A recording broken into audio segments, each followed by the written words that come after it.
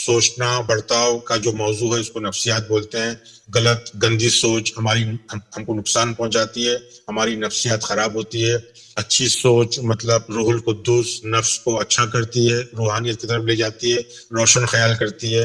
ہم کو ہمیشہ سوچنا ہے کہ یہ ہم کو کیوں کرنا ہے. جب کیوں کا سوال مل جاتا ہے تو اللہ کا ساری زندگی ہماری جو زندگی ہے اللہ کے حکم پہ چلتی ہے, مطلب اللہ کے روح پہ چلتی ہے. ایک 67 کا 2 بھی لے لیتے ہیں. اس میں لکھا ہوا ہے کہ جو ہے موت کو اللہ بناتا ہے, خلق کرتا ہے. بہت امپورٹنٹ ہے, موت کو بناتا ہے. 67 کا 2 تو موت کی بھی تخلیق ہوتی ہے. میرے حساب سے آپ 67 2 نکالتے ہیں کیا؟ جی سر, یہ کافی عجیب و غریب آیت ہے. جی یہ بسم اللہ الرحمن الرحیم الذی خلق الموت والحیات لیبلوکم ایکم احسن عملا وهو العزیز الغفور, جس نے موت اور زندگی اس لیے پیدا کی تاکہ وہ تمہیں آزمائے کہ تم میں سے کون عمل میں زیادہ بہتر ہے, اور وہی ہے جو مکمل اقتدار کا مالک بہت بخشنے والا ہے. سب سے پہلے لفظ آیا ہے موت کا. پہلے سب سے پہلے خلق کیا ہوئی؟ موت خلق. موت خلق. موت پہ زندگی. تو ہم موت کیا سوچ رہے ہیں؟ زندگی سے موت.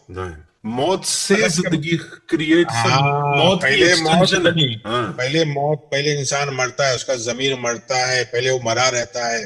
خلق کے مطلب پیدا نہیں ہونا. خلق کے مطلب آلریڈی پہلے کوئی چیز تھی, اس سے تخلیق ہوئی. جیسا میں نے بتایا تھا, خلق کے مطلب آٹا ہے, آٹا سے پیڑا بن کے پیڑے سے روٹی بنی. تو خلق کے مطلب پہلے آلریڈی کوئی چیز تھی, اسی سے تخلیق ہوئی, اسی سے اخلاق بنا. تو پہلے مرتا ہے, بعد میں حیات ہوتا ہے. سر میں اس کو بد اخلاقی موت کو کہہ سکتا ہوں. ہاں بول سکتے ہیں آپ. تو یہ کیوں بنایا ہے, کیوں خلق کیا؟ تاکہ وہ تمہارا امتحان لے سکے کہ وہ تم میں سے کون صحیح راستے پہ, صحیح عمل پہ ہے. یہاں پہ احسن وہی گہرا علم آ گیا نا سر.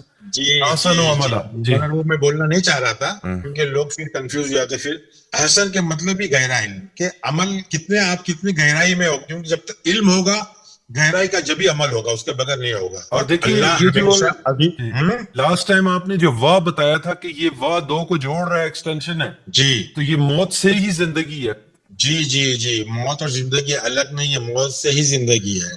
تو یہ چیز سمجھنا ضروری ہے کہ لوگ جو بولتے ہیں مرنے کے بعد کیا ہوگا, ارے مرے ہوئے تو ہے ہی ہم, ایسا ہی ہے. زندگی چاہیے. تو یہ ساری آیتوں کو لینا مطلب ہے جلدی لینا, یہ سمجھے کہ پہلے ہم مرے ہوئے ہی, ابھی ہم زندہ نہیں ہے, وہ ہم جسمانی موت کے چکر میں پڑے ہوئے ہیں. سر یہ کنڈیشننگ کی وجہ سے ہماری موت خلق ہوئی ہے, میں ایسے کہہ سکتا ہوں. جی اور پھر اس موت سے ہم اپنی ہماری حیات خلق ہوتی ہے. جب اگر ہم کوشچن پوچھیں حی علی الفلاح بھی وہی ہے کہ آؤ حیات کی طرف. حیا کے مطلب حیات کی طرف آؤ, فلاح کی طرف آؤ, کامیابی کی طرف آؤ, ایور لاسٹنگ. جی ہاں. تو یہ ہم نے لے لیا. اب میں چاہتا ہوں کہ سورہ بقرہ کی 1 سے 10 آیت لوں.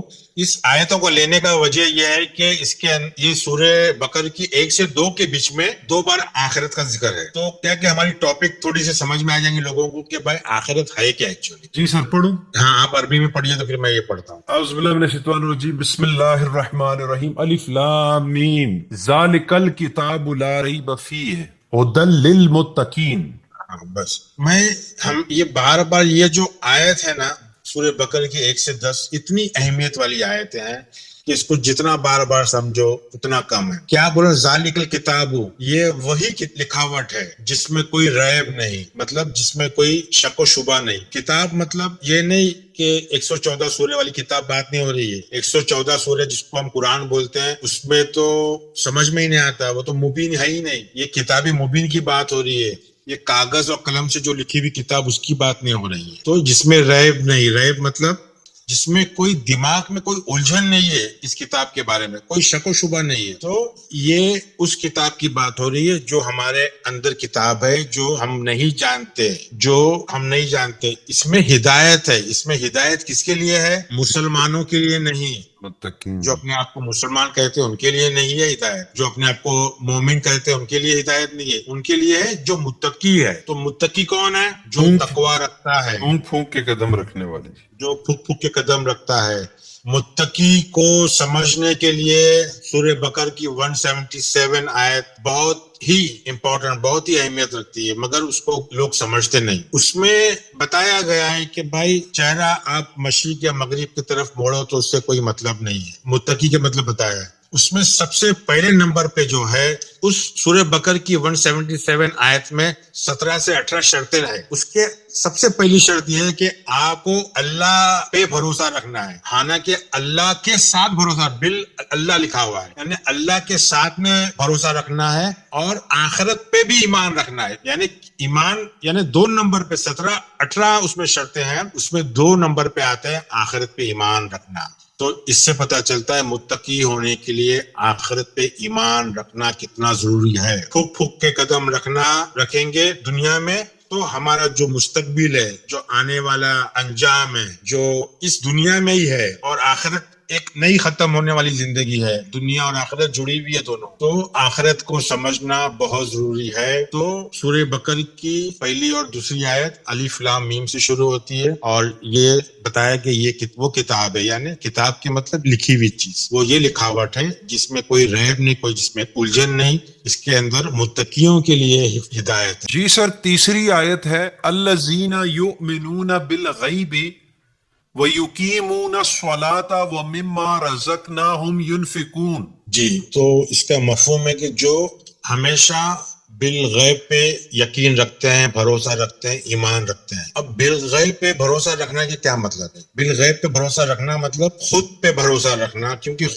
کسی کو پتہ نہیں کل کیا ہونے والا ہے، اس کے باوجود بھی بھروسہ رکھنا اور آگے بڑھنا۔ پورا قرآن جو ہے وہ بالغیب کے زمرے میں آتا ہے، پورا قرآن کا مفہوم ہے بالغیب ہے۔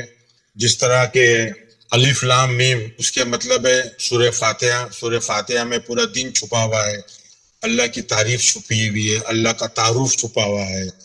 پھر آتا ہے الکتاب، وہ بھی بالغیب کے زمرے میں، ہماری جو کتاب ہے اندر کی جو ہدایت دیتی ہے وہ چھپی ہوئی ہے۔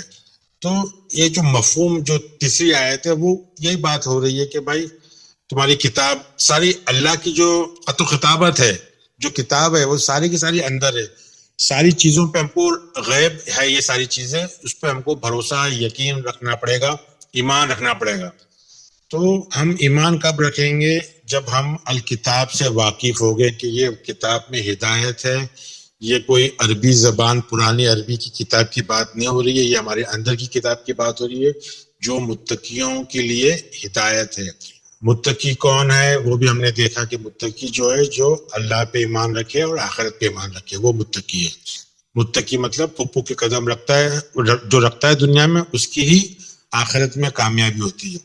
اور یہ ہدایت کب حاصل ہوتی ہے؟ جب ہم صلاۃ قائم کرتے ہیں۔ صلاۃ قائم کرنا مطلب ہماری کتاب سے جڑنا، ہماری کتاب سے جڑے بغیر صلاۃ قائم نہیں ہو سکتی۔ تو مفہوم میں یہ صلاۃ کا یہ مفہوم کیا ہے کہ ہم کو کتاب سے جڑنا ہے، ہم کو بالغیب سے جڑنا ہے، جو کتاب میں ہدایت ہے اس سے جڑنا ہے۔ کتاب کے بغیر صلاۃ قائم نہیں ہو سکتی۔ اور جب کتاب سے ہم جڑ جاتے ہیں، جب ہم ہدایت سے جڑ جاتے ہیں تو وہ ہدایت کو بتایا گیا کہ وہ رزق ہے، وہ تمہارا رزق سے تم کو رزق ملتا ہے، اس میں سے ہم ہمارے ضمیر کو کھلاتے ہیں، پلاتے ہیں، اس کو حیات کرتے ہیں، اس کو تازہ کرتے ہیں، ہمارے اپنے آپ پہ وہ خرچ کرتے ہیں۔ ینفقون کے مطلب یہ ہے کہ اپنے آپ پہ خرچ کرنا، یہ فارم 4 ورب ہے، امپرفیکٹ ورب ہے۔ تو یہ مفہوم ہے خرچ کرنا مطلب اپنے خود اپنے ضمیر پہ، اپنی نفس کے اوپر خرچ کرنا ہے۔ کیا خرچ کرنا ہے؟ جو کچھ ہم کو ہدایت ملی ہے کتاب سے اس کو عمل میں لے کے آنا ہے۔ ینفقون کے مطلب اپنے آپ پہ خرچ کرنا ہے، اپنے آپ پہ خرچ کرنا ہے۔ کس لیے بول رہا ہوں؟ کیونکہ یہ فارم 4 ورب ہے۔ جو یومنون کے مطلب بھی ہے جو اپنے آپ پہ بھروسہ رکھتا ہے۔ ایمان والا کون؟ جو اپنے آپ پہ ایمان رکھتا ہے، جو اپنے آپ پہ بھروسہ رکھتا ہے۔ ہاں، تو اب آ جائیے چوتھی آیت کے اوپر۔ سر چوتھی آیت ہے والذین یؤمنون بما انزل الیک وما انزل من قبلک وبالآخرۃ هم یوقنون۔ جو لگاتار اپنے آپ پہ بھروسہ رکھتا ہے، جو کس پہ بھروسہ رکھتا ہے؟ جو ہم نے ان پہ نازل کیا ہے، اور جو نازل کیا ہے قبلی کا، من قبلی کا کیا مطلب کیا ہے؟ جو لفظ قبول سے آیا ہے، جو ہماری منظوری سے ملتا ہے. ہم نے جو ہمارا قبلہ سمجھتے ہیں وہ قبلی کا ہے ہمارا، مگر ہم کیا سمجھتے ہیں کہ یہودیوں کی اور نصرانیوں کی کتاب کے بارے میں بات ہو رہی ہے، قبلی کا. پرانی کتابوں کے بارے میں بات نہیں ہو رہی ہے، یہ بات ہو رہی ہے جس کو ہم اقرار کرتے ہیں، جس پہ ہم قبول کرتے ہیں، جو ہمارا قبلہ ہے، جو ہماری منظوری ہے، وہ ساری چیز کی بات ہو رہی ہے. قبلی کا کے مطلب پرانی یہودیوں کی بات، یہودیوں کی کتابوں کی بات نہیں ہو رہی ہے. پرانی جو کتابیں ہیں وہ آج اس پہ کیا ہم یقین رکھتے ہیں، اس کی بات نہیں ہو رہی ہے. تو قبلی کا کے مطلب پرانی کرسچنز اور جیوز کی کتاب کی بات نہیں ہو رہی ہے، یہ بات ہو رہی ہے ہماری خود کی کتاب کی، ذالکل کتاب کی ہی بات ہو رہی ہے، جس کو ہم کو سمجھنا ہے، جس کو ہم کو قبول کرنا ہے، سمجھے، اور جس کے اوپر ہمارا پورا بھروسہ رکھنا ہے، پورا ایمان رکھنا ہے، اور جس پہ پورا یقین رکھنا ہے. تو وہی لوگ جو یقین رکھتے ہیں، وہی لوگ آخرت پہ یقین رکھتے ہیں. تو آخرت کتنا امپورٹنٹ ہے؟ زیادہ امپورٹنٹ. بہت امپورٹنٹ ہے. یہاں بتا رہا ہے واو کہ مطلب تم کو ایمان رکھنا ہے. کس چیز پہ ایمان رکھنا ہے؟ جو تم پہ نازل ہوا ہے، اور جو نازل ہوا ہے تمہاری مرضی سے، تمہارے قبلے سے. تمہارا قبلہ کیا ہے؟ تمہارا کتاب، تمہاری اندر کتاب ہی قبلہ ہے جو تم کو منظوری دیتی ہے. اس پہ تم کو بھروسہ رکھنا ہے. اس پہ بھروسہ رکھے مطلب آخرت پہ بھروسہ رکھے، آپ نے یقین رکھے آخرت کے اوپر. تو اب آ جائیے پانچویں آیت پہ. 5ویں آیت ہے سر، اولئک علی ھدی من ربہم واولئک ھم المفلحون. ہاں، وہی لوگ ہیں جو ہدایت، جن کو ہدایت ملتی ہے رب سے، اور وہی لوگ ہیں جو کامیاب ہیں. تو کامیاب کون لوگ ہیں؟ وہ لوگ نہیں جو مرنے کی بعد کی زندگی پہ بھروسہ رکھتے ہیں، وہ لوگ جو کتاب پہ بھروسہ رکھتے ہیں، اس سے جو ملتی ہے ہدایت پہ بھروسہ رکھتے ہیں، جو اس میں سے رزق ملتا ہے وہ عمل کرتے ہیں اپنے آپ کے اوپر.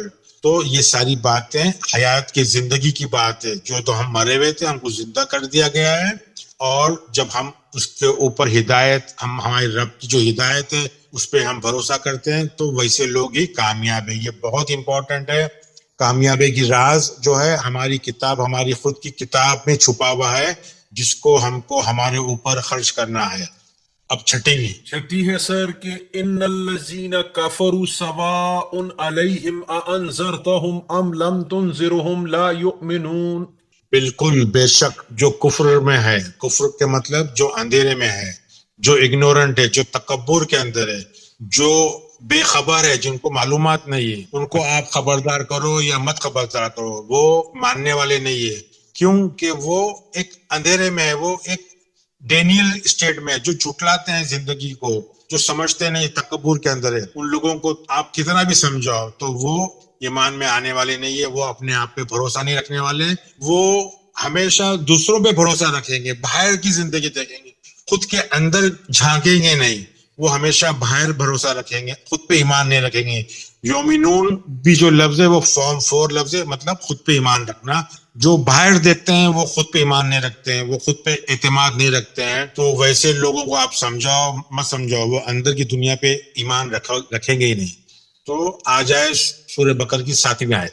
ختم اللہ علی قلوبہم وعلی سمعہم وعلی ابصارہم غشاوہ وَلَهُمْ عَذَابٌ عَظِيمٌ. دیکھو آگے کی جو باتیں ہوئی ابھی آیتیں، اس کی وہ تصدیق کر رہا ہے کہ ایسے لوگوں کے قلب پہ مہر، قلب کدھر ہے؟ اندر. ایسے لوگوں کے قلب پہ مہر لگا دی گئی ہے، وہ سمجھ نہیں سکتے. ان کے لیے بصیرت، ان کی بصیرت پہ پردہ لگا دیا گیا، پردہ آ گیا ہے. انہیں عذاب عظیم ہے، یعنی ان کے لیے بہت زبردست عذاب. عذاب کے کیا مطلب ہے؟ جو وہ سمجھ رہے ہیں اس میں خوش رہ رہے ہیں، وہ ان کے لیے عذاب ہے. ٹھیک ہے. سورہ بقرہ کی 8ویں آیت. 8ویں آیت ہے سر، وَمِنَ النَّاسِ مَن يَقُولُ آمَنَّا بِاللَّهِ وَبِالْيَوْمِ الْآخِرِ وَمَا هُمْ بِمُؤْمِنِينَ. ان میں سے کچھ مشتعل ذہن کے بھی لوگ ہیں جو کہتے ہیں کہ ہم اللہ پہ بھروسہ رکھتے ہیں، مطلب اللہ ہمارے، یہاں تو واپس لفظ آیا باللہ، اللہ کے ساتھ بھروسہ رکھنا. اللہ پہ بھروسہ رکھنا مطلب اپنے آپ پہ بھروسہ رکھنا، اپنے نفس پہ بھروسہ رکھنا. کیونکہ ہم نے اوپر بھی آئے دیکھے کہ اللہ کو قرضہ دینا، جو اللہ اسی کی مدد کرتا ہے جو اپنی مدد خود کرتا ہے. مطلب یہ بات خود اپنی ضمیر کی ہو رہی ہے. تو جو اللہ پہ بھروسہ رکھے، جو اللہ کے ساتھ بھروسہ رکھے. اور اس کا مطلب کیا ہے؟ اللہ پہ بھروسہ رکھنا مطلب یوم الآخرہ پہ بھروسہ رکھنا، جو ہماری آنے والی زندگی، دنیاوی زندگی، آخرت کی زندگی، آج کی زندگی, مستقبل کی زندگی, اس کو آخرہ بلایا, جو آخرت کی زندگی پہ بھروسہ رکھتا ہے. مگر یہ لوگ جو ہے ایسے مشتعل ذہن ہے جو کہتے ہیں کہ ہم اللہ پہ بھروسہ رکھتے ہیں اور آخرت اور یوم الآخرت پہ بھروسہ رکھتے ہیں, مگر حقیقت میں یہ ہے کہ وہ لوگ ایمان نہیں رکھتے. بمؤمنین. وہ خود پہ بھروسہ نہیں رکھتے, وہ صرف باہر دیکھتے ہیں, خود پہ بھروسہ نہیں رکھتے ہیں. اب آ جاؤ 9 کے اوپر. 9 سر, یخادعون اللہ والذین آمنوا وما یخدعون الا انفسهم وما یشعرون. دیکھو, ابھی بھروسہ رکھنا اپنے آپ کے اوپر, مطلب اللہ پہ بھروسہ رکھنا مطلب آخرت پہ بھروسہ رکھنا. 90 میں یہ آ رہا ہے, انہیں لگتا ہے کہ وہ اللہ کو دھوکہ دے رہے ہیں اور ایمان والوں کو دھوکہ دے رہے ہیں.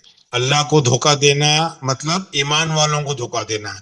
تو ایمان والے کیا ہے؟ یہاں ایمان والے کے مطلب ہے ہماری وہ سوچ جو ایماندار سوچ ہے, جو ایمان رکھتی ہے, خود اعتماد رکھتی ہے, خود پہ بھروسہ کرتی ہے. ہمارے اندر جو مختلف سوچیں ہیں. کافر کوئی لوگوں کا نام نہیں ہے, کافر سوچ کا نام ہے. مشرک کو قتل کرو, مشرک کوئی سوچ کا نام نہیں ہے, مشرک کو تبدیل کرو, ایجوکیٹ کرو. فاسق سوچ کا نام ہے, منافق سوچ کا نام ہے, مسلم مومن سوچ کا نام ہے. تو یہ پورا قرآن ہے وہ نفسیاتی کی بات کر رہی ہے, جو سوچ کی بات ہو رہی ہے. تو یہاں کیا ہے کہ وہ لوگ جو اللہ کو اور ایمان والوں کو دھوکہ دیتے ہیں, دراصل میں وہ اپنی خود نفس کو دھوکہ دے رہے ہیں, وہ اپنی سوچوں کو دھوکہ دے رہے ہیں, وہ اپنی نفسوں کو دھوکہ دے رہے ہیں. یہاں نفس کی اہمیت سمجھ میں آ رہی ہے کہ نفس کتنی امپورٹنٹ ہے. وہ جسم کی بات نہیں ہو رہی ہے, باڈی کی بات نہیں ہو رہی ہے, یعنی تم اپنے ذہن کو, تم اپنی خود سوچ کو, تم خود اپنی نفس کو دھوکہ دے رہے ہو. تو پورا کے پورا قرآن جو ہے نفس کے اوپر ہے, مگر ہم سمجھتے نہیں, ہم شعور رکھتے نہیں ہے.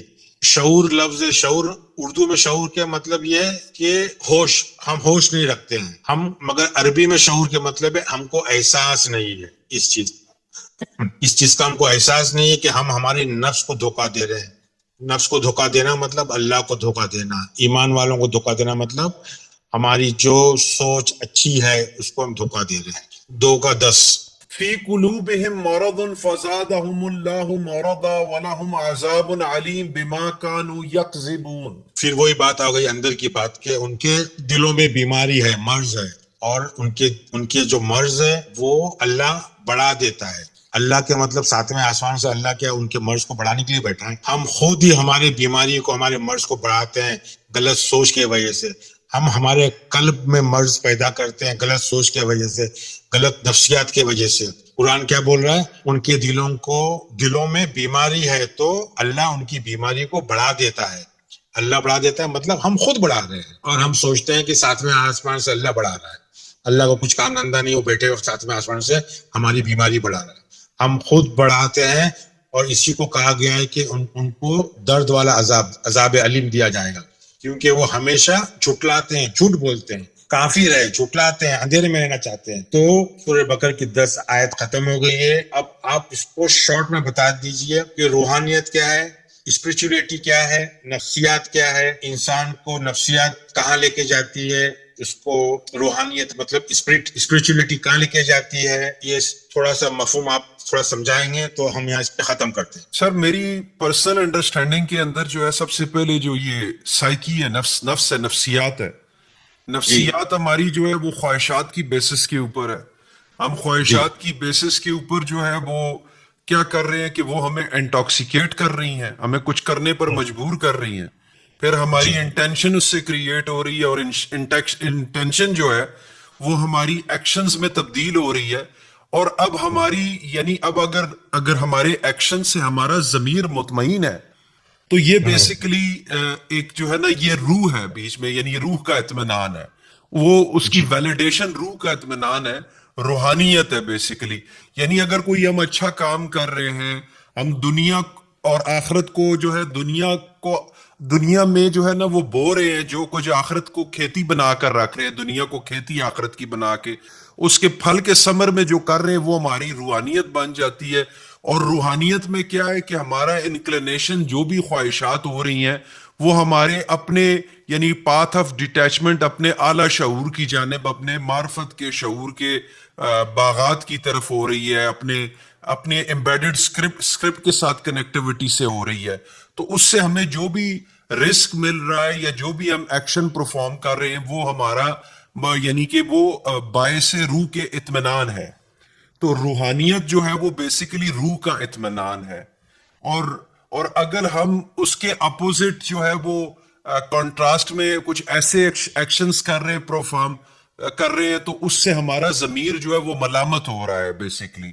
دنیاوی اگر ہم دنیا کی طرف عجل کر رہے ہیں یا عجلت کر رہے ہیں اور ہم دنیا کو آخرت کی کھیتی نہیں سمجھ رہے, غافل ہو کے لوگوں کو کاپی پیسٹ کر کے لوگوں جیسا بننے کی کوشش کر رہے اور اپنے آپ سے اپنے سفر سے نہ واقف ہے اپنی ذات کے, تو یہ ایسے اپنی فطرت کی طرف پلٹنے سے. جی تو اس کا مختصر سا یہ ہے کہ اللہ کا روح, اللہ کی روح جو اللہ کا حکم ہے, وہ روحانیت جو اللہ کا حکم ہے, جو روح القدس ہے ہمارے اندر, ہم نے اس کو مار کے رکھا ہے. اللہ کے حکم کو ہم کو زندہ کرنا ہے, اللہ کے حکم کو ہم کو زندہ کرنا ہے تاکہ ہم اللہ کے حکم کے سائے میں چلے. ہم مرے ہوئے ہیں, ہم کو زندہ ہونا ہے. ہم سمجھ جاؤ کہ ہم مرے ہوئے ہیں, ہم زندہ نہیں ہے, ہم مرے ہوئے ہیں. ہم مرے ہوئے اس لیے ہے کہ ہماری نفس ہمارے قابو میں ہے, ہم نے ہماری نفس ہمارے قابو کے اندر ہے, اس لیے ہم مرے ہوئے ہیں. ہم خواہشات میں الجھے ہوئے ہیں, خواہشات پوری ہوتی ہے تو خوشی ہوتی ہے, خواہشات نہیں پوری ہوتی ہے تو ہم غم زدہ ہو جاتے ہیں. تو ہم کو اللہ کے حکم کو زندہ کرنا ہے, ہماری روح کو زندہ کرنا ہے. اور پورا کے پورا قرآن کا مفہوم یہ ہے کہ ہم کو ارتقا کرنا ہے, ہم کو ہمارے آپ کو ایوالو کرنا ہے. ہم کو غم, ڈر, لالچ یہ ساری چیز چھونا نہیں چاہیے. ہم کو ہماری روحانیت کو اتنی مضبوط کرنا ہے کہ اللہ کا حکم ہمارے میں زندہ ہو, اور جب اللہ کا حکم ہمارے میں زندہ ہوگا تو انشاءاللہ پوری دنیا سجدہ کرے گی. بالکل سر, ہم نے اپنے اندر جو خواہشات زندہ رکھنی ہے وہ محسنین خواہشات, احسن خواہشات, قانتین, ساجدین, ان کو زندہ رکھنا ہے. یعنی ان خواہشات میں ہمارے ساتھ اللہ کی مدد ہوگی اور روح زندہ رہے گی. ٹھیک ہے سر, بہت شکریہ. یہ تھا خواتین و حضرات ہمارا پارٹ نمبر 10 آخرت کی سیریز کا. امید کرتا ہوں کہ آپ کو پسند آیا ہوگا. کافی گہرا تھا تو ریفرنسز دیکھیے گا اور آپ بھی غور و فکر کیجیے گا اس پہ. دوسری خواتین و حضرات, آپ سے یہ گزارش ہے کہ ہم چاہتے ہیں کہ یہ حق کا میسج دور دور تک پہنچے, تو ہماری خواہش ہے کہ آپ اس کو اپنے دوستوں, اپنے ساتھیوں کے ساتھ ضرور شیئر کریں. اب یہ وقت ہے, آپ دیکھ رہے ہیں چینل بھی گرو ہو رہا ہے اس طریقے سے, اور ہم چاہتے ہیں کہ یہ میسج جو ہے وہ آگے جیسے جیسے سیریز چلتی جائے گی, یہ اس وقت افراتفری کا دور ہے, یہ اس وقت جو ہے وہ کیا کہتے ہیں کہ بہت ہی ایکسٹرنل طور پر انفلوئنسز ہیں. تو اب ہم چاہتے ہیں کہ ہمارا پلیٹ فارم 134th ویڈیو ہے یہ, تو اس کے ساتھ اور اس پہ مزید کام بھی آ رہا ہے, مزید ڈاکیومنٹریز, انگلش چینل وغیرہ. تو ہم چاہتے ہیں کہ آپ اس کو آگے پروموٹ کریں تاکہ بہت سے لوگ, میں نے خود دیکھا ہے کہ وہ لوگ حق کے متلاشی ہیں آج کل فیس بک پہ, یوٹیوب پہ, ٹویٹر, ٹک ٹاک پہ, آگے پیچھے لوگوں کو اس چیز کی ضرورت ہے. تو اگر آپ پہنچیں گے تو یہ آپ کے لیے ایک قسم کا ایک ہے کہ آپ اپنا جو ہے نا وہ کچھ شیئر کر رہے ہیں کسی کے ساتھ. تو بہت بہت شکریہ. تو انشاءاللہ پارٹ نمبر 11 رہے کر آخرت کی سیریز کا یا کوئی نیا ٹاپک آپ کی خدمت میں جلد لے کر آئیں گے. تب تک کے لیے والسلام.